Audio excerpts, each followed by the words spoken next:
దేవుని పరిశుద్ధ నామానికి మహిమ కలుగునుగాక. హల్లెలూయా, హల్లెలూయా. ప్రభునందు ప్రియమైన దేవుని పిల్లలారా, నా ప్రియ దేవుని కుటుంబం, మీ అందరికీ నా వందనాలు. 7వ నెల పరిశుద్ధ పునరుత్థాన ఆరాధన యొక్క శుభములు, దేవుని కృప మనందరికీ కలుగునుగాక. ఆమేన్. ఈ ఉదయకాల సమయంలో దేవుని పాదాల దగ్గర ఈ విధంగా మనమందరము మన ప్రభువుని ఆరాధన చేసుకొనుటకు, మనల్ని ఆరోగ్యముతో క్షేమముతో నింపిన మన ప్రభువుకే సమస్త మహిమ ఘనత ప్రభావములు కలుగునుగాక. ఆమేన్. ఈ ఉదయకాల సమయంలో దేవుని వాక్యాన్ని మనం ధ్యానం చేసుకుందాం ప్రియులారా. ఈరోజు నా వాక్యాంశము ఓడలాగా ఉండాలి. Be like a boat. ఓడలాగా ఉండాలి నా వాక్యాంశం. నిన్న మీకు ఒక వాక్యాన్ని నేను వాట్సాప్లో షేర్ చేశాను, మన చర్చ్ గ్రూప్లో. ఎంతమంది చూశారు ఆ వాక్యం? నేను గ్రూప్లో షేర్ చేసిన పోస్టర్, డైలీ పోస్టర్. ఎంతమంది చూశారు? చేయొద్దండి. ఎంతమంది మీ వాట్సాప్ స్టేటస్లో వాక్యాన్ని డైలీ షేర్ చేస్తున్నారు? చేయొద్దండి. వాట్సాప్ స్టేటస్లో రోజు వాక్యాన్ని షేర్ చేస్తున్న వాళ్ళు చేయొద్దండి. మిగిలిన వాళ్ళకి ఏం రోగం వచ్చింది ఏమనుకోవద్దు, ఇలాగ అడుగుతున్నానండి, ఫ్రెండ్లీగా అడుగుతున్నా. మిగిలిన వాళ్ళకి ఏమైంది? వాట్సాప్ ఎందుకున్నది? ఏమండి, ఒకరోజు ఒకళ్ళని అడుగుతున్నాను, వాట్సాప్లో వాక్యం షేర్ చేయట్లేదు ఎందుకు అని అంటే, మనం ఎవరిని బలవంతం చేయకూడదు కదా అన్నారు నాతో. ఇదేంది? వాట్సాప్ స్టేటస్లో వాక్యం షేర్ చేయడం, ఇతరులను బలవంతం చేయడం ఎలా అవుద్ది? అది నీ ఇష్టం అవుద్ది, అవునా? దేవుని వాక్యం ఏమంటుంది? స్వార్థ ప్రకటించండి, సమయమందును ప్రణీత్ అసమయమందును ప్రకటించండి. స్వార్థ ప్రకటించండి, సమయమందును అసమయమందును ప్రకటించండి. ఇప్పుడు ఈ భారము అందరి మీద మోపాడు తండ్రి అయిన దేవుడు. దానిని మోపిన వాడు యెహోవాయే అంటుంది వాక్యం. యేసయ్య మత్తయి సువార్త 24వ అధ్యాయంలో లాస్ట్ వీక్ కూడా మనము కొన్ని సంగతులు వాక్య సందేశంలో నుండి నేర్చుకున్నాం. ఆయన రాకడకు సంబంధించిన విషయాలలో నుండి విషయాలు ఎత్తి మాట్లాడుకున్నాం. పరిశుద్ధాత్మ దేవుడు మనకు ఉపదేశించాడు. మత్తయి సువార్త 24వ అధ్యాయంలో యేసయ్య తన రాకను గురించినటువంటి సంగతులను బోధిస్తూ ఉపదేశిస్తూ, ఆ ఉపదేశం అయిపోతూ ఉండగా చివరికి ఏమన్నాడు తెలుసా? ఇదిగో నేను మీకు ముందుగానే చెప్పేశాను, కాబట్టి ఇక నిర్ణయం మీపైనే. మీరు బలంగా ఉండాలి, మీరు ఆలోచన కలిగి ఉండాలి, మీరు వివేకులై ఉండాలి, మీరు జాగ్రత్త కలిగి ఉండాలి అని యేసయ్య చెబుతున్నాడు. ఏదైనా దైవజనుడు ఒక మాట చెప్పాడు అనంటే అది దేవుని యొద్ద నుండి వచ్చింది అని స్వీకరిస్తే దాని వలన కలిగేటటువంటి ఫలాన్ని నువ్వు అనుభవిస్తావు, నీ కుటుంబం అనుభవిస్తుంది. నువ్వు చెయ్యకుండా ఈరోజు అంతా బాగానే ఉంది, అంతా మంచిగానే ఉంది కాబట్టి నన్నెవడు పట్టించుకుంటాడులే అనుకుంటే దేవుడు పట్టించుకుంటాడు. దేవుడు పట్టించుకుంటాడు. దేవుడు ప్రతి దానికి లెక్క చెప్పించుకునే రోజు ఉంది. ప్రతి దానికి దేవుడు లెక్క చూస్తాడు. ఈరోజు అనుకుంటున్నాం ఏమీ కాదులే అని, ఉంది, రోజు ఉంది. Wait, see. అందుకే దేవుని వాక్యం అంటుంది ప్రియులారా, ఆ రోజున నువ్వు తప్పించుకోవాలి అంటే నిన్ను నువ్వు విమర్శించుకోవాలా. ఏం చేయాలి కవితమ్మ? విమర్శించుకోవాలా. ఆ విమర్శించుకునే స్వభావం లేకపోతే ఇగో ఇలాంటి అనవసరమైన ఆలోచనలే వస్తాయి. ఎవరిని బలవంతం చేయకూడదు అట. వాట్సాప్ స్టేటస్ ఎవరు నేను బలవంతం చేయడమా? నా స్టేటస్లో 100 వాక్యాలు పెట్టుకుంటా. చాలామంది నా హిందూ ఫ్రెండ్స్ చూస్తారు, నా ముస్లిం ఫ్రెండ్స్ చూస్తారు, చూసి ఒక లవ్ సింబల్ పెడతారు, దండం సింబల్ పెడతారు, లేకుంటే ఒక నవ్వు సింబల్ పెడతారు, లేకపోతే అసలే పెట్టరు. కానీ ఎవడు కూడా అరే నువ్వు నన్ను బలవంతం చేస్తున్నావురా అన్నారు. మంచి మంచి హిందూ ఫ్రెండ్స్ ఉన్నారు నా సర్కిల్లో, గట్టి ముస్లిం ఫ్రెండ్స్ ఉన్నారు. చర్చ్ అంటే ఇష్టం ఉండదు, ఏసై అంటే ఇష్టం ఉండదు. కానీ ఏ రోజు కూడా ఎవరు కూడా నా స్టేటస్కి అబ్జెక్షన్ చెప్పరు, నన్ను బ్లాక్ కూడా చేయరు. ఎందుకు? It's my opinion, my intention, my will, అది నా ఇష్టం. నేను నీకు పర్సనల్గా షేర్ చేస్తే అప్పుడు ప్రాబ్లం చెప్పు. ఒకరోజు మా అమ్మ షేర్ చేసింది కొంతమందికి వాక్యం. షేర్ చేస్తే ఒక ఆయన, పెద్ద ఆయన, హిందూ, మంచి స్ట్రాంగ్ హిందూ, ఆయన ఫోన్ చేశారు. ఫోన్ చేసి, మేడం గారు మీకు తెలియదేమో, ఇప్పుడు షేర్ చేస్తే చేశారు కానీ ఇంకెప్పుడు నాకు ఇలాగ వాట్సాప్లో వాక్యాన్ని షేర్ చేయకండి, నేను హిందువుని, నేను అంగీకరించను అన్నాడు పొలైట్గా. మా అమ్మ కూడా ఓకే అండి ఇంకోసారి షేర్ చేయను అన్నది పొలైట్గా. క్లోజ్, అక్కడితో మ్యాటర్ ఓవర్. బలవంతం ఏముంది అందులో? ఏం ప్రణీత్, అవునా? ఏమైనా బలవంతం ఉందా అందులో? ఏమైనా ఫోర్స్ ఉందా అందులో? ఎవరైనా ఇబ్బంది పెట్టింది ఉందా అందులో? దేవుని వాక్యం చెప్పింది చేయడానికి ఎందుకంత భయం, ఎందుకంత పిరికితనం? ప్రతిరోజు వాక్యాన్ని షేర్ చేయి, ప్రతిరోజు వాక్యం నీ వాట్సాప్ స్టేటస్లో కనపడివు. ఎంతమంది చూస్తారు? దేవుని వాక్యం ఏమంటుంది? రొట్టె ముక్క నీళ్ల మీద వేయాలట, రొట్టె ముక్క నీళ్ల మీద వేయాలట. అది ఏదో ఒకరోజు ఒకళ్ళ ఆకలి తీరుస్తుందట. నేను చెబుతున్నా ప్రియులారా, అలాగే ఎంతమంది ఆకలిని తీరుస్తుందో ఆ రొట్టె ముక్క, ఆ రొట్టె ముక్క పేరే దేవుని వాక్యం.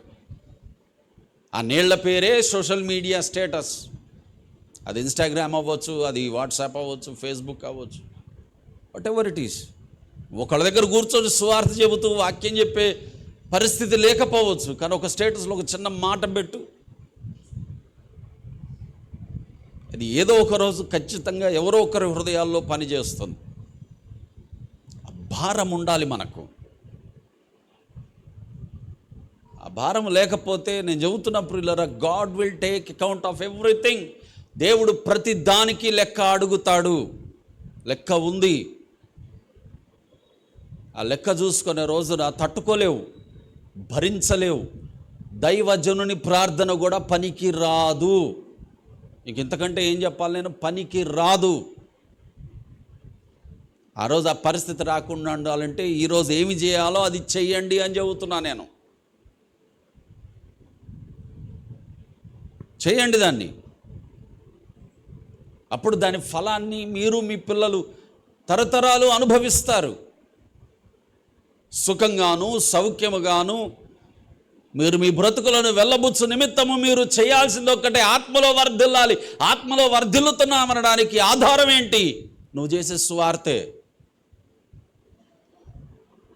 నువ్వు చేసే సువార్తే. ఆత్మలో నువ్వు వర్ధిల్లుతున్నావు అనడానికి రుజువు, ఆధారం నువ్వు చేసే సువార్తే.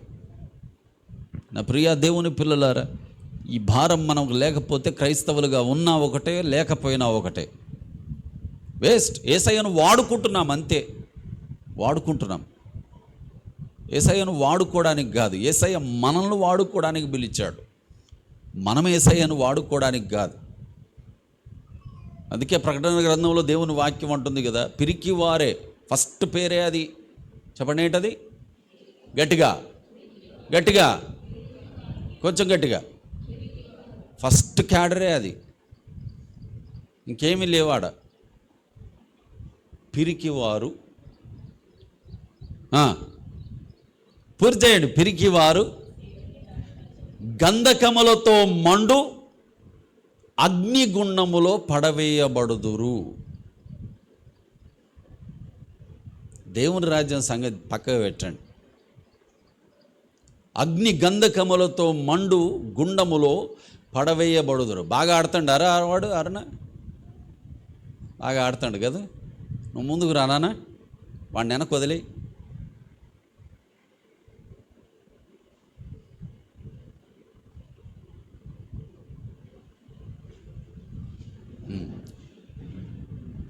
అగ్ని గంధకములతో మండు గుండములో పడవేయబడదు, పాలివారు అవుతారు. అందుకే ప్రియులరా, మొన్న సమ్మర్లో ఏమండి తమ్ముడు, మీరందరూ టీచర్స్ కదా, టీచర్స్ చాలామంది ఉన్నారు నా పిల్లలు, మీరందరూ టీచర్స్ కదా. సమ్మర్లో హాలిడేస్లో ఏమండి స్కూల్ అట క్యాంపెయినింగ్కి రమ్మన్నదట. పోని వాళ్ళు చేయొద్దంటే చూద్దాం.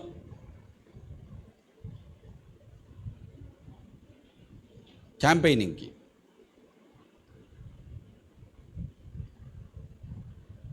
ఏమండి పోలేదా? సర్వీస్ చేయలేదా? ఎందుకు చేశారు? ఇంట్లో పని ఏమి లేదా? మీకు హాలిడేస్ వద్దా? మీకు సరదాలు ఉండవా? మరి ఎందుకు చేశారు? దట్ స్కూల్ రూల్, స్కూల్ నియమం అది. ఆ నియమమును పాటిస్తున్నావు, వెరీ గుడ్. పొద్దునే 9 గంటలకు స్కూలు, 8:30కు స్కూలు, 8:30 కల్లా బండి ఎక్కుతున్నావు. ఎందుకు? స్కూల్ నియమం అది. మరి స్కూల్కి నియమం ఉంది, నీ ఇంటికి నియమం ఉంది, నీ వంటకు కూడా నియమం ఉంది. మరి దేవుని వాక్యానికి నియమం లేదా? అంత చులకనైందా దేవుని వాక్యం? దేవుని మందిరానికి నియమం లేదా? ఆత్మీయతకు నియమం లేదా?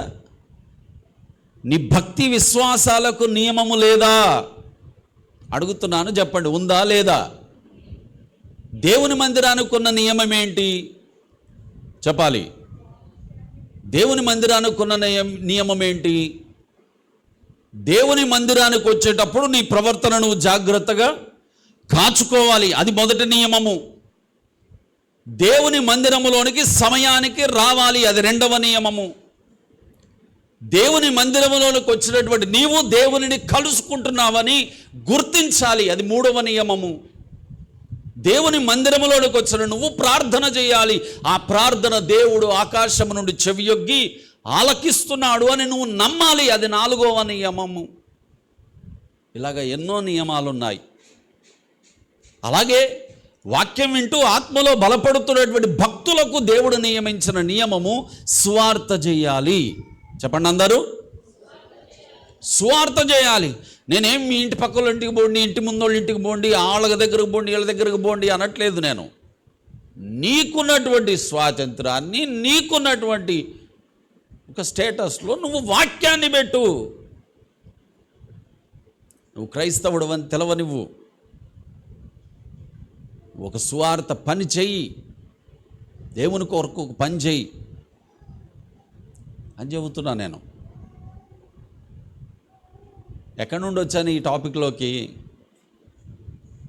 నిన్న పంపిన వాక్యం ఎంతమంది చూశారని అడిగాను కదా, అక్కడ నుండేగా.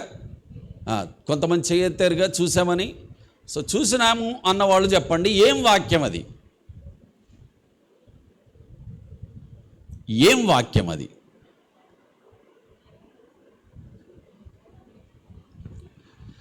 చెప్పాలి, ఏం వాక్యం అది? అమ్మయ్య, మేము చూడకపోవడమే మంచిదైందిరా దేవుడా.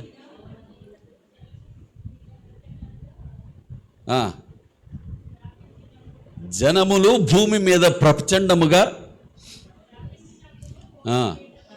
ఓడ నీళ్ల మీద నడిచెను. ఓడ నీళ్ల మీద తేలెను, నడిచెను, సాగెను, పోయెను. వెరీ గుడ్, శభాష్. ఓడ ఏమైందట? నీళ్ల మీద నడిచిందట. చదువుదాం ప్రియులారా, దయచేసి చూడండి ఒకసారి. ఆదికాండము 7వ అధ్యాయము 18వ వచనాన్ని మూలవచనంగా చదువుకుందాం. ప్రార్థన చేసుకొని దేవుని వాక్యాన్ని మనం ధ్యానం చేసుకుందాం. మత్తయి ఆదికాండము 7వ అధ్యాయము, ఆదికాండం 7వ అధ్యాయం 18వ వచనాన్ని చదవండి దయచేసి. జలములు భూమి మీద ప్రచండముగా ప్రబలి మిక్కిలి విస్తరించినప్పుడు ఓడ నీళ్ల మీద నడిచెను. ఓడ నీళ్ల మీద నడిచెను అనే దాన్ని అండర్లైన్ చేసుకోండి. ప్రార్థన చేసుకుందాం. దయచేసి అందరూ లేచిపోండి, ప్రార్థన చేసుకుందాం. ప్రార్థనలోకి ఏకీభవించండి. ప్రేమగల తండ్రి, వాక్యమైన మా యేసుక్రీస్తు ప్రభువా నిన్ను స్తుతిస్తున్నాము. కృతజ్ఞతలు తండ్రి. ఇదిగో దేవా, ఈ ఉదయకాల సమయంలో ప్రభువా, 7వ నెలలో ఈ మొదటి పునరుత్థాన ఆరాధనలో అయ్యా సంఘముగా కుటుంబముగా మా అందరినీ నీ మందిరములో సమకూర్చి మీరు ప్రభువా మాతో నీ వాక్యము ద్వారా అయ్యా మాట్లాడనై ఉన్నందుకు మీకు స్తోత్రాలు. మమ్మల్ని బలపరచండి, మీ ఆత్మతో నింపండి, అభిషేకించండి. దేవా, నీ వాక్యము ప్రభువ బయలువెడలిన తోడనే వెలుగు కలుగుతుంది నాయన. నా జీవితంలో, నా కుటుంబంలో, మా జీవితంలో ప్రభువ చేరి వచ్చినటువంటి ప్రతి సంఘ బిడ్డ యొక్క జీవితంలో, కుటుంబంలో తండ్రి నీ వెలుగు ప్రకాశించునుగాక. దేవవాక్యాన్ని విని గ్రహించడానికి సహాయం చేయండి, బలము దయచేయమని తండ్రి కృతజ్ఞతావందనాలు చెల్లిస్తూ యేసు నామం ద్వారా ప్రార్థిస్తూ వాక్య ధ్యానంలోనికి వస్తూ ముందున్న సమయం మీ అధికారానికి ఒప్పుకుంటున్నాము తండ్రి. ఆమేన్, ఆమేన్. ప్రభునందు ప్రియమైన దేవుని పిల్లలారా, ప్రియ దేవుని కుటుంబమా, చదువుకున్నటువంటి లేఖన భాగంలో ఒక సంఘటన గూర్చి దేవుని వాక్యం మాట్లాడుతుంది. ఇది చరిత్రలో జరిగినటువంటి సంభవమా లేక అది ఒక పుకిటి పురాణమా అనగా కట్టుకథన అనే ఒక వాదన ప్రపంచంలో ఉంది. It's been debated so long. అది చాలా కాలముగా, చాలా సంవత్సరాలుగా, చాలా తరాలుగా అది డిబేట్లోనే ఉంది. ఇది నిజంగా జరిగిందా, ఇది నిజంగా జరగలేదా? జరగలేదు అనే వాళ్లకు ఆధారాలు తక్కువ, జరిగింది అనడానికి ఎన్నో ఆధారాలు ఇప్పటికే ప్రపంచంలో అందుబాటులో ఉన్నాయి. ఎన్నో ఆధారాలు కనుగొనడం జరిగింది. దేవునికి మహిమ కలుగునుగాక, హల్లెలూయా. కాబట్టి అది అబద్ధము అని కొట్టివేయడానికి లేదు. 1887లోనే, 86లోనే, 87లో, అలాగే 1957లో కూడా ఈ నోహు ఓడను గూర్చినటువంటి అవశేషాలు కనుగొన్న వాళ్ళు రికార్డు చేసినటువంటి ఆనవాళ్ళు ఉన్నాయి. దాన్ని చూసి, దాన్ని కొలిసి ఇది ఇదే అని నిర్ధారించినటువంటి చరిత్రకారులు చాలామంది ఉన్నారు. అది ఒప్పుకున్న ప్రభుత్వాలు కూడా ఉన్నాయి.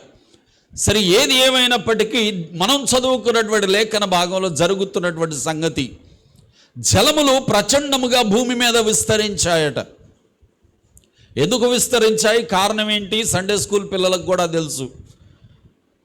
దేవుని కుమారులు మనుషుల కుమార్తెలతో పోయినప్పుడు వారికి పిల్లలు కలిగారు. వారు ప్రపంచంలోనే ఎత్తైనటువంటి సంతానము, చాలా బలమైనటువంటి సంతానము, చాలా క్రూరమైన సంతానం.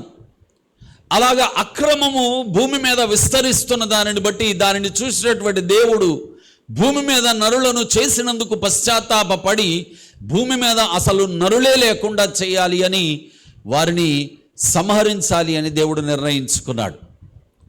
అలా నిర్ణయించుకున్నటువంటి ఆ తరుణములో దేవుని దృష్టికి నీతిమంతుడిగా నోవహు అనే ఒక వ్యక్తి కనబడ్డాడు. ఈ నోవహు దేవుని దృష్టికి నీతిమంతునిగా కనపడ్డందుకు దేవుడు తాను చేయనుద్దేశించిన ఆ పనిని ఒక్క నిమిషం ఆపాడు. ఆ ప్లాన్ని మార్చుకున్నాడు. మార్చుకొని నీతిమంతునిగా కనబడ్డ నోవహు దగ్గరకు దేవుడు వచ్చాడు. చూడండి ప్రియులరా, మన కుటుంబంలో నలుగురం ఉండొచ్చుగాక. ఒకవేళ అందులో ఇద్దరు క్రైస్తవులైనా భక్తిహీనులుగా మారిపోతూ ఉండొచ్చుగాక. లేక ముగ్గురు, భార్య, భర్త, పిల్లలు మారిపోతూ ఉండొచ్చేమో. లేక వారి చదువులలో జ్ఞానము లేని వారిగా ఉండొచ్చేమో. లేక వారి జీవితంలో వారు ఎదగని వారిగా ఉండొచ్చేమో. భర్త తాగుబోతై ఉండొచ్చేమో. భార్య లోబడేదిగా లేదేమో. కుటుంబంలో ఏదో ఒక సమస్య, ఏదో ఒక ఇబ్బంది. కానీ ఒక్క ఆత్మీయురాలు దేవుని దగ్గర తన కుటుంబం కొరకు ప్రార్థన చేసే భారము కలిగేటటువంటి ఒక్క ఆత్మీయులు కుటుంబంలో ఉంటే చాలు. ఆ ఒక్కరిని బట్టే దేవుడు తన ఆలోచనలను మార్చుకుంటాడు. దేవునికి మహిమ కలుగునుగాక, హల్లెలూయా. నా భార్య చేయట్లేదు కదా, నేను ఎందుకు చేయాలి అనుకుంటే వేస్ట్గా. నా పిల్లలు సపోర్ట్ చేయట్లేదు కదా, నేను ఎందుకు చేర్చుకుపోవాలి అనుకుంటే వేస్ట్గా. దేవుడు చేయనుద్దేశించిన కార్యములు జరగకుండా ఆగిపోవడానికి కారణం అదే. అజ్ఞానం, అవివేకం. ఇది ఇలాగలేదు కదా, వీళ్ళు ఇలాగలేరు కదా, వీళ్ళు సపోర్ట్ చేయట్లేదు కదా, వీళ్ళు అలాగలేదు కదా అని మనం చేయాల్సింది మనం చేయకుండా కూర్చుంటే దేవుని కార్యాలు జరగవు. దేవుడు తన ప్రణాళికను సైతము మార్చి నీ జీవితంలో మేలు జరిగించాలి, నీ కుటుంబంలో మేలు జరిగించాలంటే నువ్వు ఆత్మీయతలో బలంగా ఉన్న వ్యక్తివైతే నువ్వు అదే ఆత్మీయతలో కొనసాగిపోతూ ఉండాలి. దేవుడు భూమి మీద ఉన్న మనుషులందరినీ నాశనం చేద్దాం అనుకున్నాడు. Once for all close. మళ్ళీ అవసరమైతే మట్టి నుండి మనిషిని తయారు చేసి దేవుడు చేద్దాం అనుకునేవాడేమో, కానీ అలాగా చేద్దాం అనుకునే టైం వచ్చేసరికి దేవుని దృష్టికి ఒక్కడు కనపడ్డాడు, నోవహు. నోవహు భార్య గురించి చెప్పలే వాక్యం, చెప్పిందా అండి? తలకాయలు బాగానే ఊపారు. ఎక్కడ చెప్పండి, ఏ పుస్తకంలో చెప్పలేదా? ఏమండి, చదవలేదు ఎప్పుడు? చెప్పిందా? చదివారా అసలు? ఇంతకు చెప్పిందా చెప్పలేదా? దేవుని వాక్యం నోవహు భార్య గురించి ఈమె నీతిమంతురాలు అని చెప్పిందా చెప్పలేదా? వచ్చే వారం చదవకొచ్చి చెప్పండి నాకు. ఎక్కడుంది నేను చెప్పను, పుస్తకం చెప్పను, అధ్యాయం చెప్పను, చదువుకొని రండి. నోవహు పిల్లల ప్రస్తావన లేదు, నోవహు కోడళ్ళ ప్రస్తావన లేదు. దేవుని దృష్టికి నోవహు ఒక్కడే నీతిమంతునిగా కనబడ్డాడు. ప్రియులారా, ఎంతమంది చెప్పాలి గట్టిగా? ఎంతమంది? ఓన్లీ వన్, ఒక్కడే. ఆ ఒక్కడు అనే లిస్టులో భర్తలు ఉండాలి, భార్యలు ఉండాలి, కుటుంబం అంతా ఉండాలి. ఒక్కడు నా కోసం ఉన్నాడు అనే ఆలోచన దేవునికి కలిగినప్పుడు ఎంత మహిమో, అది ఎంత ఘనతో. చూడండి ప్రియులారా, ఒక్కడు కనపడేసరికి ఆ ఒక్కడి దగ్గరకే వచ్చాడు దేవుడు. దేవునికి స్తోత్రం, హల్లెలూయా. ప్రపంచంలో ఎవడి దగ్గరికి పోలే, ఆ ఒక్కడి దగ్గరకు వచ్చాడు దేవుడు. వచ్చి అంటున్నాడు, నోవహు నువ్వే నా దృష్టిలో నీతిమంతునిగా కనబడ్డావు గనక నా నిబంధన నీతో చేసుకుంటున్నాను. దేవునికి స్తోత్రం, హల్లెలూయా. నా నిబంధన నా నిబంధన నీతో నిబంధన అంటే ప్రియులారా, యుగాలు మారిపోవచ్చు, కానీ దేవుడు చేసుకునే నిబంధన మాత్రం తొలగిపోదు, అది అలాగే ఉంటుంది.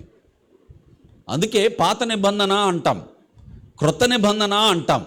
క్రొత్తది అన్నాం కదా అని పాతది చెడిపోయిందని కాదు, పాడైపోయిందని కాదు, అది ఇక లేదు అని కాదు, అది పాతది అంతే. బీరువాలో నాకు 2 షర్ట్లు ఉన్నాయి, ఒకటి కొత్త షర్టు, ఒకటి పాత షర్టు. అంత మాత్రాన పాత షర్ట్ నేను వేసుకోనని కాదు, వేసుకుంటా. మరి కొత్త షర్ట్ ఎందుకు? రేపు పెళ్ళి ఉంది అందుకే కొనుక్కున్నా. ఇది ఒకరోజు పాతగా ఇద్ది, కొత్తది వచ్చింది కదా అని పాతది పడేద్దామని కాదు, పాతది కదా అని చెప్పి అది పాడైపోయిందని కాదు.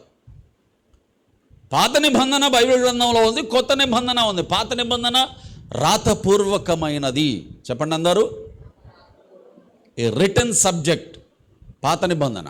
మరి క్రొత్త నిబంధన విశ్వాసపూర్వకమైనది, చెప్పండి అందరూ, ఫెయిత్ బేస్డ్, విశ్వాసపూర్వకమైనది. పాత నిబంధన ఏమో రాతపూర్వకమైనది, క్రొత్త నిబంధన అంతా విశ్వాసపూర్వకమైన, అంటే విశ్వాసం మీద ఆధారపడి ఉంది. పాత నిబంధన రాతపూర్వకమైనది అంటే అక్షరాలు రాశాడు. ఈ అక్షరాలు ఏం చేయాలి? మనుషులందరినీ విశ్వాసంలోనికి నడిపించాలి. కానీ అక్షరాలు ఏం చేశాయి? మొత్తం మనుషులందరినీ పాపులు అని ప్రూవ్ చేశాయి. ఒక్కడు కూడా లేడు నీతిమంతుడు అనే కంక్లూజన్కి వచ్చేసింది రాతపూర్వకమైన నిబంధన. అందుకే యేసయ్య దిగి రావాల్సి వచ్చింది. దిగి వచ్చి అన్నాడు, అలాగ కాదు, దానిని నేను నెరవేరుస్తాను, దాన్ని నా ద్వారా నేను ప్రూవ్ చేస్తాను. ఎప్పుడైతే ఈ అక్షరం యేసయ్య దగ్గరకు వచ్చిందో ఈ అక్షరం ఓడిపోయింది, యేసయ్య గెలిచాడు. ఈ యేసయ్యను అక్షరము పరిపూర్ణ నీతిమంతునిగా ప్రూవ్ చేసింది. మరి యేసయ్య ఎలాగ పరిపూర్ణ నీతిమంతునిగా కనబడ్డాడు అంటే విశ్వాసము ద్వారా. చెప్పండి, దేని ద్వారా? విశ్వాసము ద్వారా. అందుకే యేసయ్యను గూర్చి ప్రవచనం ప్రవచించబడినప్పుడు యెషయా గ్రంథం 9వ అధ్యాయం 6వ వచనం, క్రిస్మస్కి బాగా చదువుతాం మనం. అందులో దేవుని వాక్యం ఏముంటుంది? ఆయన విశ్వాసానికి కర్త అంటుంది. హెబ్రీలకు రాసినటువంటి పత్రిక 12వ అధ్యాయం 1వ వచనం మనం చదివినప్పుడు విశ్వాసానికి కర్త మన యేసయ్య అని వాక్యం మాట్లాడింది. యెషయా గ్రంథం 9వ అధ్యాయం 6వ వచనంలో దేవుని వాక్యం మాట్లాడుతూ శిశువు పుట్టెను అని మాట్లాడుతూనే ఆయన దేవుడు అని మనకు పరిచయం చేసింది. దేవుడై ఉన్న యేసయ్య శరీరధారిగా ఈ లోకంలోనికి వచ్చి ఆయన అక్షరం ఎదుట నీతిమంతునిగా ప్రూవ్ అయ్యి ఆయన అవలంబించిన పద్ధతిని ప్రపంచ ప్రజలకు పరిచయం చేశాడు. దాని పేరే విశ్వాసము. విశ్వాసం పాత నిబంధన అక్షరార్థమైంది అయితే క్రొత్త నిబంధన విశ్వాసాన్ని ఆధారం చేసుకుంది. అంతే తేడా. అంతేగాని అది కొట్టివేయబడింది, అది అవసరం లేదు, ఇది కొత్తది కాబట్టి ఇది అవసరం అనే పనికిమాలిన ఆలోచనలు సిద్ధాంతాలు మనకొద్దు, అవసరం లేదు. పౌలు గారే అన్నాడు, ధర్మశాస్త్రము బాలశిక్షకుడు ఆయను. ధర్మశాస్త్రము అర్థమవుతుందా? అర్థమవుతుందా లేదా? మరి హనీ ఎందుకు నవ్వుతున్నావు నాన్న? నువ్వు మధ్య మధ్యలో నవ్వుకుంటున్నావు మెల్లగా. ఎక్కడున్నాను? ధర్మశాస్త్రము బాలశిక్షకుడు ఆయను. బాలశిక్ష అంటే ఏంటి? బాలశిక్షలు పెద్దోళ్ళకి తెలుస్తాయి, నాకేం తెలుస్తాయి చెప్పండి. అంటే నేను పెద్దోడినే అనుకోండి, కానీ నాకు తెలియదు. బాలశిక్ష బాలశిక్ష అంటే ఏంటి? చిన్నపిల్లలకి చెప్పే ఆఈలు, ఆఈలు, ఏబిసిడీలు కదా, అంగన్వాడీ అంటాం కదా, అలాగా చిన్నపిల్లలకు చెప్పే ఎలిమెంటరీ, ప్రీ ప్రైమరీ అంటారు కదా, అలాంటివి. ఇప్పుడు ఏంటిది? అదేదో వచ్చింది కదా, ప్లే స్కూల్స్. అందులో ఏం చెబుతారు? ఎథిక్స్ నేర్పిస్తారు, డిసిప్లిన్ నేర్పిస్తారు, మాట్లాడే విధానం నేర్పిస్తారు, ఎన్నో ఉంటాయి అందులో. బాలశిక్షకుడు ఆయను. Without them there is no citizen. Balasiksha లేకపోతే పై చదువులకు కొనసాగలేం. అలాగే కొత్త నిబంధన అనేది పై చదువు అయితే పాత నిబంధన అనేది బాలశిక్ష, ఎలిమెంటరీ అనుకుందాం. కొట్టివేయడానికి లేదు ప్రియులరా, వి నీడ్ ఇట్. కనుక పాత నిబంధన అక్షరార్థమైనదిగా మనకు పరిచయమైంది. ఇప్పుడు చూడండి ప్రియ దేవుని పిల్లలారా, దేవుడు నోవహుతో మాట్లాడుతూ అంటున్నాడు, నోవహు నీవొక్కడవే నా దృష్టిలో నీతిమంతునిగా కనబడ్డావు అంటున్నాడు. ఎలాగ నీతిమంతునిగా కనబడ్డాడు? ధర్మశాస్త్రం లేదప్పుడు, ధర్మశాస్త్రము అక్షరం లేదప్పుడు. కానీ దేవుని దృష్టికి నోవహు నీతిమంతునిగా కనబడ్డాడట. ఎలాగో చెప్పనా? విశ్వాసము ద్వారా. చెప్పండి అందరూ, విశ్వాసము ద్వారా. అబ్రాము విషయంలో కూడా సేమ్ అప్లై చేస్తున్నాడు దేవుడు. అబ్రాము కూడా దేవుని దృష్టికి నీతిమంతునిగా కనబడ్డాడట. ఎలాగా? ధర్మశాస్త్రమును బట్టి కాదు, అతడు విశ్వాసం వలన నీతిమంతునిగా కనబడ్డాడు. అందుకే దేవుని వాక్యం అంటుంది, విశ్వాసం వలనైనదే దేవుని సంతానమట ప్రియులారా. విశ్వాసం వలనైనదే దేవుని సంతానం. ఈరోజు నువ్వు విశ్వాసములో నీ కుటుంబంలో నువ్వు దేవునికి ఇష్టమైన వ్యక్తిగా బ్రతుకుతూ నీ యొక్క ఆత్మీయ జీవితాన్ని కొనసాగిస్తూ ఉంటే నీ ఒక్కని బట్టి, నీ ఒక్కదానిని బట్టి దేవుడు నీ కుటుంబంలో కార్యాలు చేస్తాడు. అది చెబుతున్నాను నేను. దేవుడు నోవహు దగ్గరకు వచ్చి అంటున్నాడు, నీ ఒక్కడవే నా దృష్టిలో నీతిమంతునిగా కనబడ్డావు గనక నా నిబంధన నీతో నేను స్థిరపరుస్తున్నాను. నిబంధన which can never be changed. నిబంధన అది ఎన్నటెన్నటికీ మారదు, అది తొలగిపోదు, అది ఉంటుంది, శాశ్వతమైనది, అది అమరత్వము కలిగినది, అది నిబంధన. దేవుడు నోవహుతో నిబంధన చేసుకోవాలనుకుంటున్నాడు ప్రియులారా. దేని విషయంలో? మరలా భూమిని విస్తరింపజేసే విషయంలో. అలాగ జరుగుతుంది ఆ యొక్క ఘట్టమంతా. దేవుడు నోవహుతో ఓడను చేసుకోమన్నాడు. ఆ ఓడలోనికి ఎవరెవరు రావాలి, ఏమేమి వస్తాయి, ఏమేమి ఉన్నాయి, దాని ఎత్తు, దాని పొడవు, దాని వెడల్పు, దాని గదులు, దాని కిటికీ, దాని గుమ్మము, దాని సమస్తాన్ని కూడా దేవుడు ఖచ్చితంగా నోవహు లెక్కల ప్రకారం ఇచ్చాడు. నోవహు దాని ప్రకారం చేశాడు. నోవహు దేవుడు చెప్పినదంతా చేసేశాడు. ఒక్కసారిగా దేవుడు ఆకాశపు తూములు విప్పాడు. అగాధ జలముల యొక్క తూములను దేవుడు విప్పేశాడు. ఒక పక్క సముద్రం, ఒక పక్క పైనుండి ప్రచండముగా కురుస్తున్నటువంటి వర్షం, ఒక పక్క భూమి అగాధ జలములను కూడా దేవుడు విప్పేశాడు. ఈ మూడు ప్రచండముగా భూమి మీద విస్తరిస్తూ ఉండగా ఆశ్చర్యం ప్రియులరా, అప్పటి వరకు ఎందుకు పనికి రాదురా, అని అనుకున్న ఓడ ఆ నీళ్ల మీద తేలడం మొదలుపెట్టింది. దేవునికి స్తోత్రం చెప్పండి గట్టిగా, హల్లెలూయా. సముద్రము మీద, ఆ ప్రవాహ జలముల మీద ప్రచండముగా ఉధృతంగా ఎగసి పడుతున్నటువంటి ఆ ప్రవాహముల మీద ఆ ఓడ తేలిపోతూ ఉంటే ఆ నీళ్లలో మునిగి చచ్చిపోతున్న వాళ్ళందరికీ ఆశ్చర్యం. ఇదెక్కడ వింత, ఇదెక్కడ విచిత్రం. పనికిరాదనుకున్న ఓడ తేలుతూ ఉంది. ఇప్పుడు నేను అడుగుతున్నాను, చెప్పండి, ఆ పోస్టర్ని, ఆ వాక్యాన్ని ఎంతమంది చూశారు?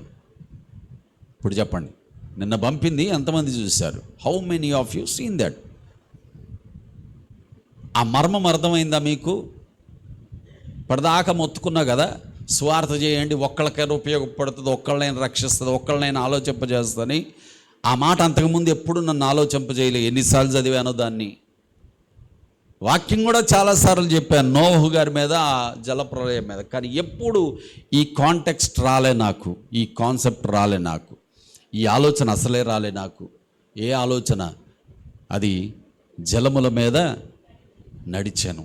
అస్సలు పట్టుకోలేదు నన్ను. నిన్న పట్టుకుంది అది. నిన్న నేను ఆ వాక్యం తయారు చేస్తుంటే పట్టుకుంది నన్ను. అందుకే చెబుతున్నా మీకు, నేను వాక్యాన్ని షేర్ చేయండి. అది ఎవరో ఒకళ్ళను పట్టుకుంటుంది, బలంగా పట్టుకుంటుంది. మీరు చేయాల్సిన పని మానకండి. నన్ను పట్టుకుంది నిన్నది. జలముల మీద నడిచెను అట ప్రియులారా. ఆ ఒక్క ముక్క అండర్లైన్ చేసుకోమన్నా కదా మిమ్మల్ని. చేసుకున్నారా? ఎందుకు చేసుకోమన్నా తెలుసా? జలములు, ఓడ, నడిచెను. రెండు డిఫరెంట్ సబ్జెక్ట్స్, రెండు ప్రత్యేకమైన అంశాలు ప్రియులారా. జలములు లేక సముద్రము లేక ప్రచండ ప్రవాహ జలములు దేనికి సాదృశ్యమో తెలుసా? దుష్టత్వానికి సాదృశ్యం. చెప్పండి అందరూ. దుష్టత్వానికి సాదృశ్యం. మత్తయి సువార్త 24వ అధ్యాయము 12వ వచనాన్ని చదవండి ఒకసారి. మత్తయి సువార్త 24వ అధ్యాయము 12వ వచనం. 24:12. అక్రమము విస్తరించుట చేత. చాలండి. అంత్య దినములలో జరిగేటటువంటి సంభవాలను గురించి యేసయ్య మాట్లాడుతూ ఆ సంభవాలన్నిటినీ కలిపి అన్నాడు అక్రమము అన్నాడు. ఏమన్నాడు? చెప్పాలి గట్టిగా ప్లీజ్. ఈ మాటలు మీరు చాలా జాగ్రత్తగా వినాలి. ముందే చెప్పాను, యేసయ్య అన్నాడు నేను మీకు చెప్పేశాను కాబట్టి ఇక జాగ్రత్త అన్నాడు. అలాగే నేను మీకు ఈరోజు చెబుతున్నాను, మీరు జాగ్రత్తగా వింటే జాగ్రత్తగా ఉంటారు. వినకపోతే యేసు రక్తమే జయం. చేసేదేమీ లేదు. జరిగేది జరుగుతూనే ఉంటుంది, కొనసాగేది కొనసాగుతూనే ఉంటుంది. కాబట్టి జాగ్రత్తగా వినండి దయచేసి. జరగబోయేటటువంటి సంభవాలు అంటే యేసయ్య రాకడకు మునుపు భూమి మీద ఏమేమి జరుగుతాయి. నిన్నటికి నిన్న నెదర్లాండ్లో 24 గంటల్లో 3 లక్షల పిడుగులు పడ్డాయట.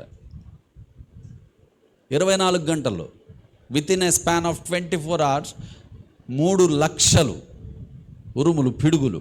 3 లక్షలు. దేవుని వాక్యం అంటుంది ప్రియులారా, దేవుని యొక్క నోటి స్వరము, కంఠ స్వరము ఉరుము వంటిదట. It's like a thunder. అంటే పోలిక. ఏమి జరుగుతుంది లోకంలో మనం చూస్తుండగానే అన్ని యేసయ్య రాకడకు ముందు ఏమేమి జరుగుతాయని యేసయ్య చెప్పాడు, అవన్నీ జరుగుతూనే వస్తున్నాయి. Nothing is being hidden. ఏది కూడా దాపరికం లేదు. ఇప్పుడు అన్నీ కనబడుతూనే ఉన్నాయి. రాకడకు సంబంధించిన సంభవాలన్నీ యేసయ్య చెబుతూ చివరికి అన్నాడు దుష్టత్వం అన్నాడు. అంటే అక్రమము అన్నాడు. అదేంటంటే అక్రమం అన్నాడుగా మీరు దుష్టత్వం అంటున్నారు ఏంటంటారేమో. చదవండి దయచేసి అపోస్తలుల కార్యాల గ్రంథం. అక్రమం అంటే ఏంటో అక్కడ రాశాడు. అపోస్తలుల కార్యాల గ్రంథం 2వ అధ్యాయము 23వ వచనాన్ని చదవండి.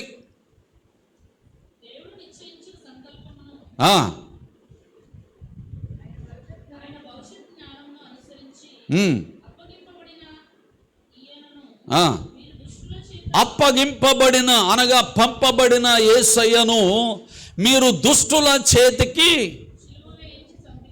అప్పగించి సిలువ వేయించి చంపితిరి. దుష్టుల అనే మాట మీద ఒకటి అని అంకేస్తుందిగా, కింద ఫుట్ నోట్లో చదవండి, దాని అర్థం రాస్తుంది.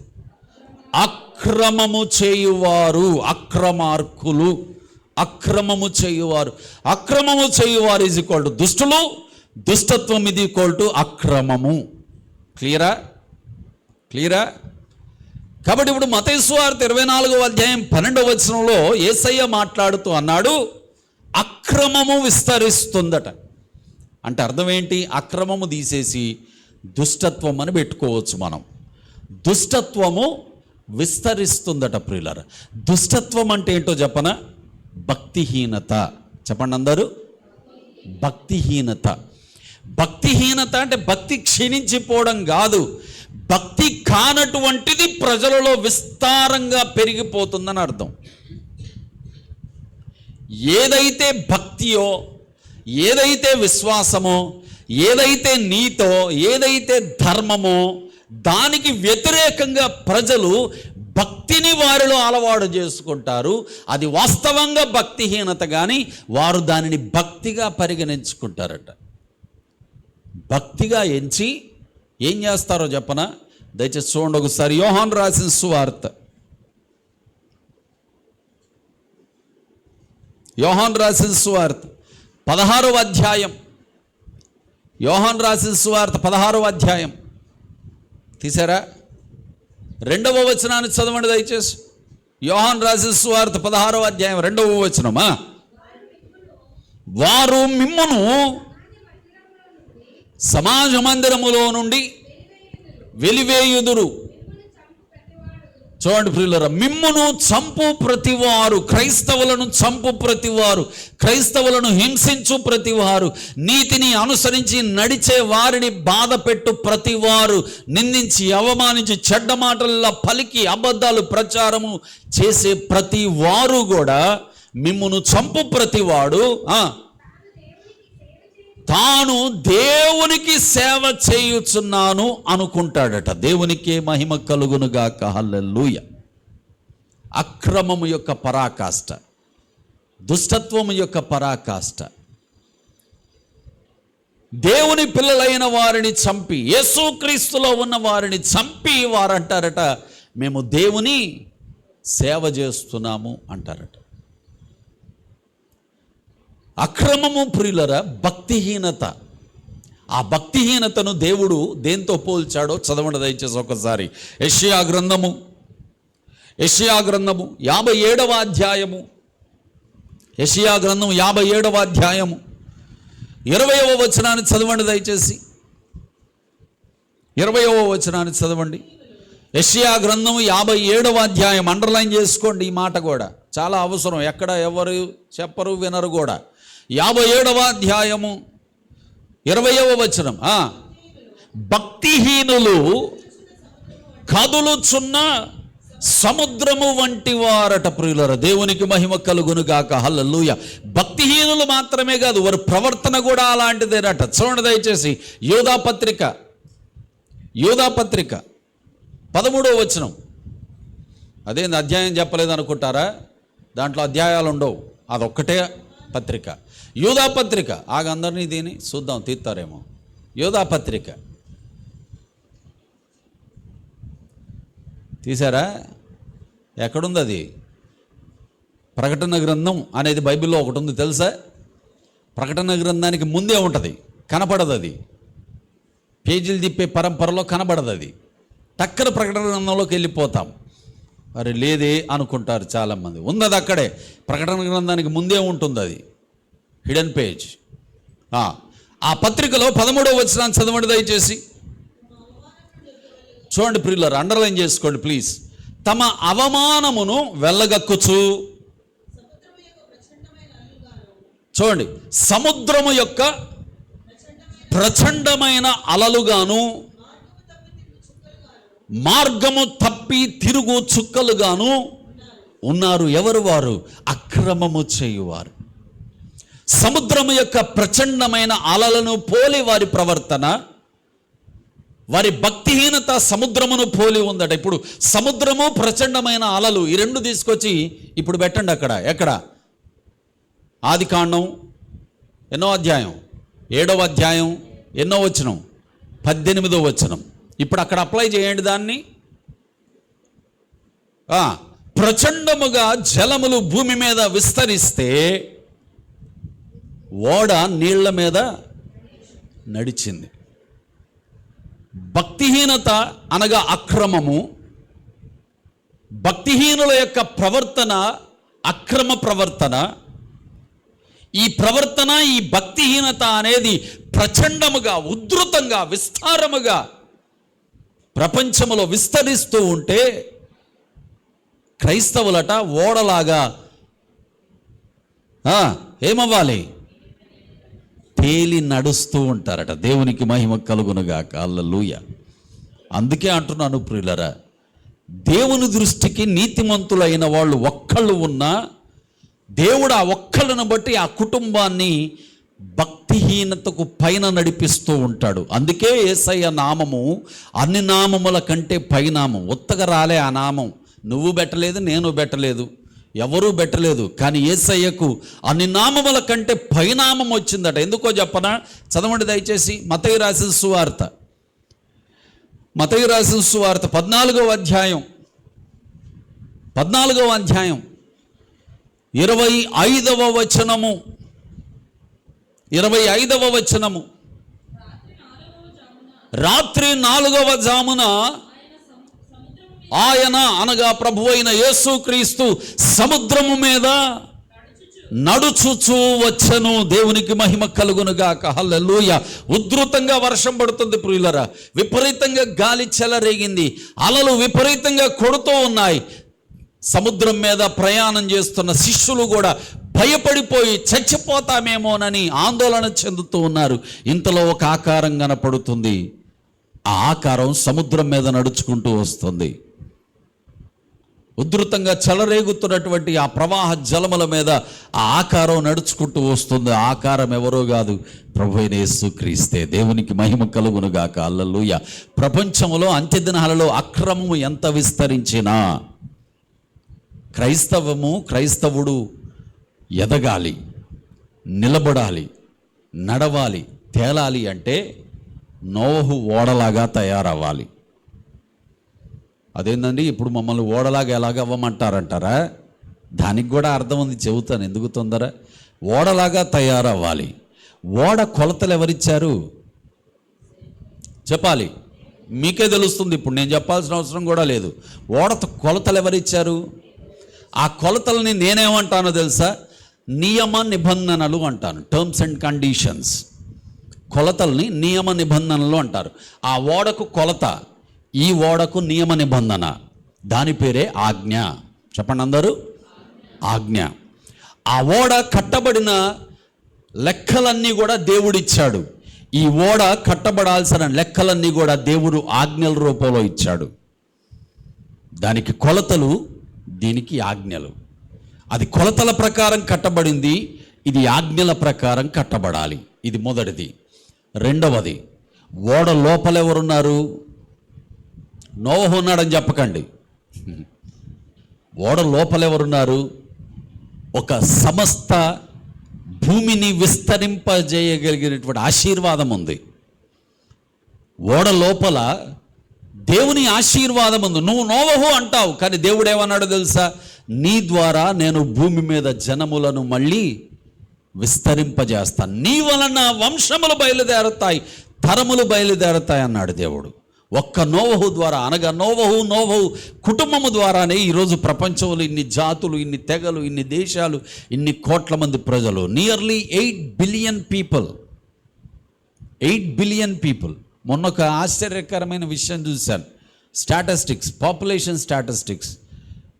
భారతదేశం, చైనా కలిపితే 4 బిలియన్. భారతదేశము, చైనా జనాభా కలిపితే 4 బిలియన్. ఇక మిగిలిన ప్రపంచమంతటి జనాభా 4 బిలియన్. అంటే చూడండి ఎంత జనము ఈ రెండు చిన్న దేశాలు. ప్రపంచం పోలితే ఈ అసలు నలుసులాగా. అలాంటి రెండు దేశాల్లో సగం జనాభా ఉంది, మిగిలిన ప్రపంచ దేశాల్లో సగం జనాభా ఉంది. అందుకే వాళ్ళ ఆకాశం నీలంగా ఉంటుంది, మన ఆకాశం నల్లగా ఉంటుంది. అందుకే వాళ్ళ నీళ్లు చక్కగా స్ఫటికంలాగా కనపడతాయి, మన నీళ్లు ఎర్రగా, నల్లగా, బురదగా ఏ రంగు పడితే ఆ రంగులో కనపడతాయి. అందుకే వాళ్ళు గాలి పీల్చుకుంటే వాళ్ళ గాలి కూడా వాళ్ళకి ఆరోగ్యం. కానీ మన గాలి యేసు రక్తమే జయం. ఏది పీలితే ఏమైపోతామో కూడా తెలియదు. అందుకే ఎప్పుడు ఆడలో కొంగేడు ఉంటుంది. ముసుగు కదా. ఎందుకు? గాలి పీల్చుకోకూడదు. వాళ్ళ గాలి అలా కాదు, చక్కటి గాలి. ఎంత పీల్చుకుంటే అంత ఆరోగ్యం. ఏమంటే అలాగైపోయింది ప్రస్తుత. సరే, దాని గురించి ఇప్పుడు నాకు అనవసరం. కానీ ప్రపంచ జనాభా 8 బిలియన్ పీపుల్. అంటే బిలియన్ అంటే తెలుగులో చెప్పడం రాదు, అందుకే ఆలోచిస్తున్నా ఏం చెప్పాలని. సో 8 బిలియన్ ప్రజలు భూమి మీద ఉన్నారు. ఈ ప్రజలందరూ ఎవరిలో నుండి వచ్చారో తెలుసా? నోవహులో నుండి. అనగా ప్రపంచం మానవాళి మొత్తం ఆ ఓడలో ఉంది. అది ఎవరి ప్రణాళిక? దేవుని ప్రణాళిక. ప్రపంచ మానవాళి ఎవరు ఆశీర్వదించారు? దేవుడు ఆశీర్వదించాడు. ఆదాము అవ్వలను ఆశీర్వదించేటప్పుడు ఏమన్నాడు? మీరు ఫలించి విస్తరించి భూమిని నిండించండి అని వారిని ఆశీర్వదించాడు. దేవుని ఆశీర్వాదం వలన విస్తరణ. ప్రియులారా, ఈరోజు నువ్వు నీ కుటుంబం విస్తరించాలి, ఆత్మీయంగా విస్తరించాలి. ఆమేన్ చెప్పు. ఆర్థికంగా విస్తరించాలి, ఆరోగ్యంలో విస్తరించాలి, ఘనతలో విస్తరించాలి, నీవన్ని విషయాలలో విస్తరించాలి. విస్తరించాలి అంటే దేవుని ఆశీర్వాదం ఉండాలి. దేవుని ఆశీర్వాదం ఉండాలి అంటే చెప్పింది చెయ్యాలి. అది చెప్పింది చేయాలి. చెప్పింది చేయకుండా నన్ను ఆశీర్వదించు దేవా అంటే వింటాడేమో కానీ ఆశీర్వదించడు. దేవుడు చెప్పింది చేయాలి. దాని పేరే నియమ నిబంధన, ఆజ్ఞ. ఆ ఓడలో ఆశీర్వాదం ఉంది ప్రియులారా. ఇక 3, ఆ ఓడలో సమృద్ధి ఉంది. చెప్పండి అందరూ. ఏముంది? సమృద్ధి ఉంది. సమృద్ధి అయిన ఆహారం ఉంది. నీళ్లు మొత్తం ఎండిపోయి మళ్ళీ నోవహు భూమి మీద విత్తనం వేసి పంట పండించుకునే అంతవరకు కూడా సరిపోగలిగినంత ఆహారం ఆ ఓడలో దేవుడు సమకూర్చాడు. సమృద్ధి ఉంది. ఎవరైతే విశ్వాసములో, యేసుక్రీస్తు యొక్క విశ్వాసములో నమ్మకంగా అంతము వరకు నడుస్తారో, దేవుని ఆజ్ఞల ప్రకారంగా, దేవుని చిత్త ప్రకారంగా విశ్వాసాన్ని ఆధారము చేసుకొని అబ్రాహాము వలె నడుస్తారో, వారిని దేవుడు ఆశీర్వదిస్తాడు. చెప్పే కదా, ఆత్మీయంగా, ఆర్థికంగా, ఆరోగ్యంగా అన్ని విషయాలలో దేవుడు ఆశీర్వదిస్తాడు. దేవుడు సమృద్ధిని కలుగజేస్తాడు. ఆమేన్. అందుకే దేవుని వాక్యం అంటుంది ప్రియులరా, సింహపు పిల్లలైనా లేమి కలిగి ఆకలిగొని ఉంటాయేమో కానీ దేవాన్ని యందు విశ్వాసముంచువారు ఏ కొదువ ఉండదు అన్నాడు భక్తుడు. దాన్నే ఎత్తిపడుతూ భక్తుడు అంటాడు, యెహోవా నా కాపరి, నాకు లేమి కలగదు. ఆహారానికి లోటు ఉండదు, పానీయానికి లోటు ఉండదు, ధనానికి లోటు ఉండదు, రక్షణకు లోటు ఉండదు, ఆశీర్వాదానికి లోటు ఉండదు. అది గిన్నె నిండి పొర్లే అంత అనుభవం. నా బ్రతుకు దినములన్నీ దేవుని కృప, దేవుని క్షేమమే నా వెంట వస్తుంది. నాకు ఇకే తక్కువ లేదు. ఎందుకు? యెహోవా నా కాపరి, హీ ఈజ్ మై షెపర్డ్.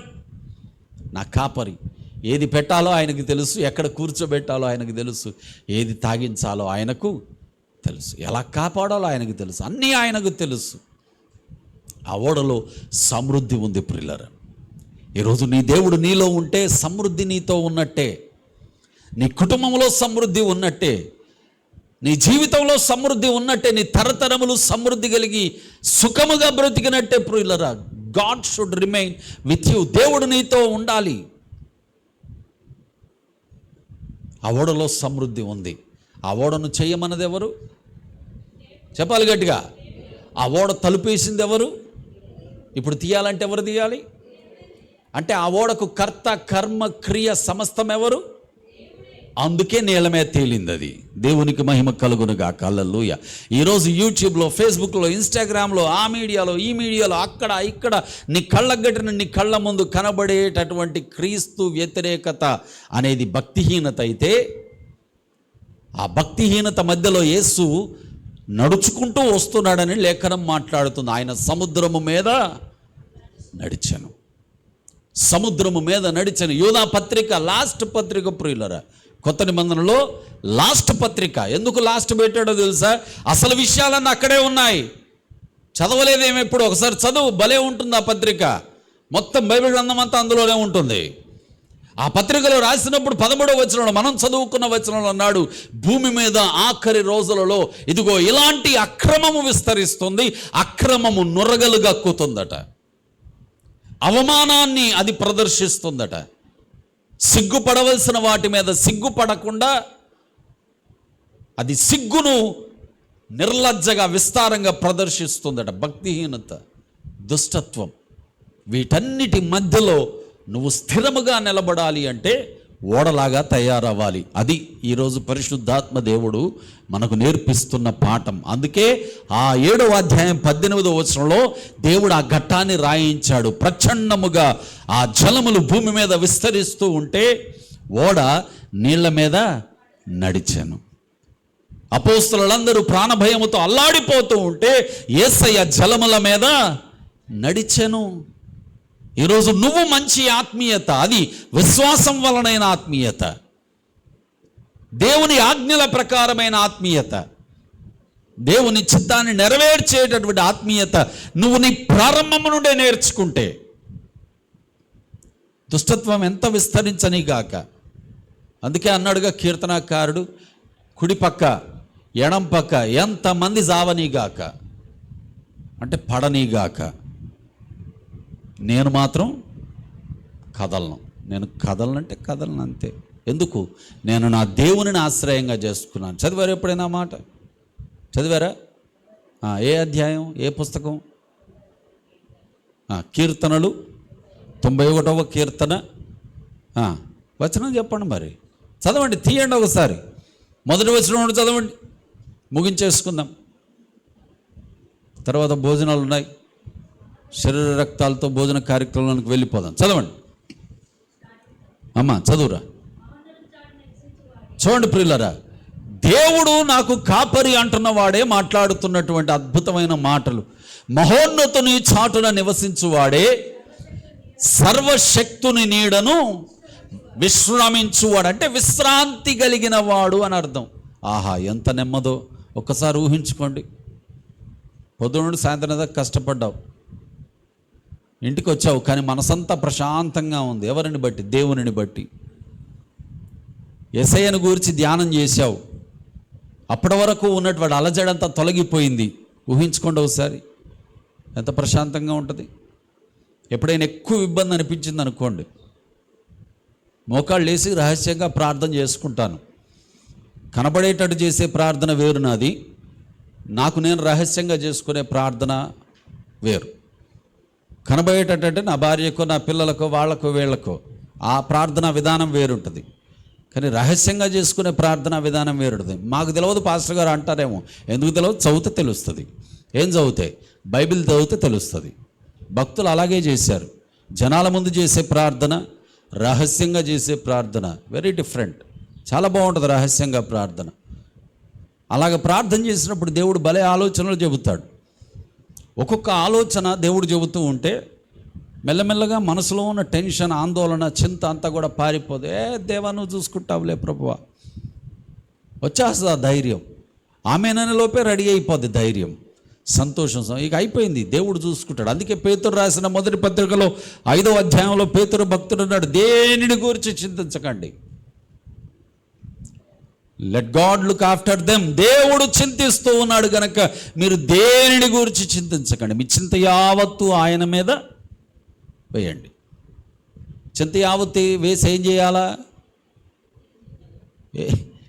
చింత యావత్తు వేసి ఏం చేయాలా? రాళ్ళలా కూర్చోవాలి అంతేనా? కాదు, సువార్త చేయాల. అడిది పిడిది పీడికే తెచ్చాడు చూసారా? సువార్త చేయాల. ఏం చేయాలా? సువార్త చేయాల. లేదు ప్రభు నా చింత నేనే మోస్తాను అంటే నీ ఇష్టం, మోయి చూద్దాం ఎన్ని సంవత్సరాలు మోస్తావో. మోసి మోసి నీ ఈపు కాయగట్టాలే కానీ అది తగ్గదు. నిజం, అబద్ధం కాదు, అది తగ్గదు.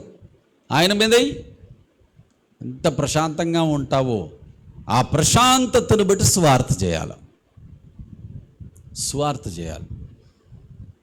భక్తిహీనత అనేది ప్రచండంగా పొర్లుతున్నటువంటి సముద్రపు అలలైతే ఆ భక్తిహీనతను పట్టించుకోకుండా నీ విశ్వాస యాత్రలో సాగిపోవడమే నీ ధర్మం, నీ విధి, నీ నియమం.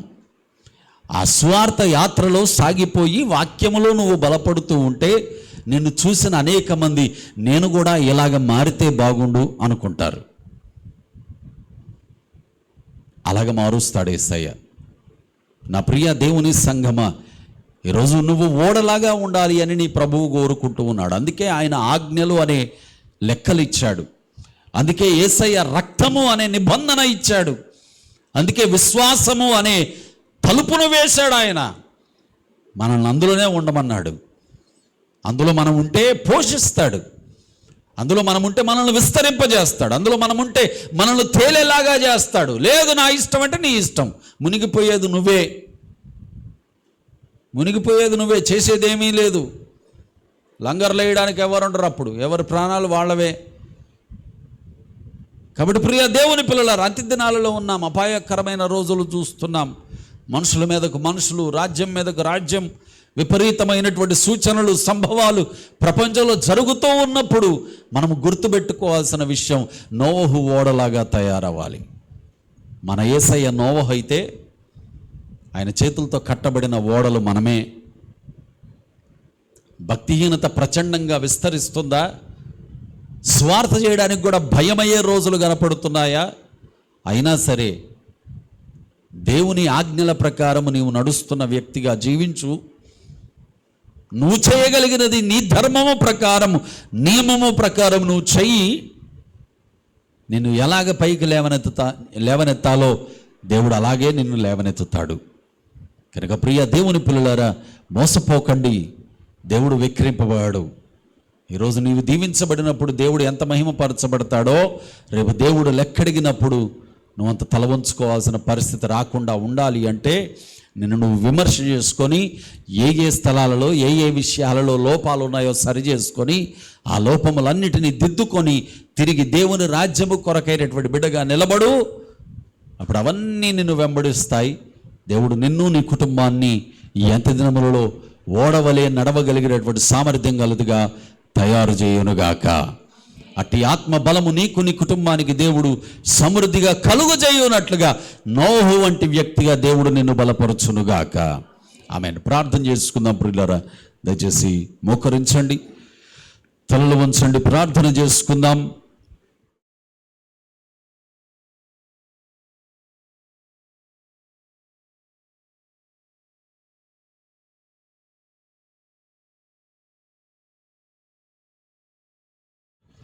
ప్రేమగల తండ్రి, పరిశుద్ధుడైన దేవా, మహిమగల మా యేసుక్రీస్తు ప్రభువా, నిన్ను స్తుతిస్తున్నాం. యేసయ్యా, నీ యొక్క ఆలోచనలు, నీ ప్రణాళికలు, నీ మాటలు ప్రభువా, అవి ఎంత ఉన్నతమైనవి, ఎంత ప్రభావము గలవి తండ్రి. ఒక్కొక్క నియమము ప్రభువా, ఒక్కొక్క నాయన సంఘటన దేవా, ఒక్కొక్క ప్రభువా అయ్యా రాయబడినటువంటి విషయాలు తండ్రి మా ఆత్మీయ జీవితాన్ని ఎంత లోతులలోనికి ప్రభువా నడిపించగలవో ఈరోజు మీరు మాట్లాడిన వాక్య సందేశాన్ని బట్టి అయ్యా మేము గ్రహించగలుగుతున్నాము దేవా. మరి నీ పిల్లలకు ప్రభువా ఈ నీ మాటలు అందించబడ్డాయి దేవా. మరి నియమము ప్రకారము ప్రభువా నడవగలిగిన వారిగా బలపరచండి. నీ ఆజ్ఞల ప్రకారము నాయన కట్టబడుతున్నటువంటి ఓడలుగా నాయన నీవు నీ పిల్లలను ప్రభువా నీ ఆత్మచేత కట్టండి తండ్రి. నీకు స్తోత్రాలు యేసయ్యా. మీరు ప్రభువా మాట్లాడిన ఉపదేశములో అయ్యా విడువక ప్రభువ మరి ప్రకటింపబడిన అయ్యా ఉపదేశములో నడవగలిగినటువంటి సామర్థ్యము ప్రతి ఒక్కరికి దయచేసి మీరొక్కరే మహిమ పొందుకోమని అల్పుడైన నన్ను ప్రభువ ఏమాత్రం అర్హత లేదయ్యా నీ కృప ద్వారా జ్ఞాపకం చేసుకొని బలపరిచి వాడుకున్న విధానాన్ని బట్టి స్తుతిస్తూ యేసు నామం ద్వారా ప్రార్థిస్తూ ఈ వాక్యం విను ప్రతి ఒక్కరిని ప్రభువ అయ్యా అంత్య దినములలో నాయన భక్తిహీనత అనే ప్రచండమైనటువంటి ప్రభువ అయ్యా అలల సముద్రపు నాయన ఉధృతి మీద ప్రయాణము చేయగలిగినటువంటి నీ పిల్లలుగా ఓడలుగా ప్రభువా మీరు బలము దయచేయమని నడిపించమని తండ్రి. నీటిపైన నడిచిన దేవుడవు నీవు ప్రభువా, నీవు మాకు ఆధారము గనక నిన్ను చూస్తూ నడవగలిగిన బిడలుగా ప్రతి ఒక్కరిని బలపరచమని, ఏ మాట ప్రభువా వ్యర్థంగా పోకుండా ప్రతి ఒక్కరిలో బలముగా మీరు నాటి వృద్ధి కలుగు చేయమని మీ అధికారాన్ని ఒప్పుకుంటూ తండ్రి యేసు నామం ద్వారా ప్రార్థిస్తూ వాక్యము కొరకు కృతజ్ఞతలు నమస్కారములు సమర్పిస్తున్నాను తండ్రి. ఆమేన్, ఆమేన్. అందరికీ వందనాలు. దేవుడు మనందరినీ దీవించునుగాక. ఆమేన్. అందరూ లేచి నిలబడదాం.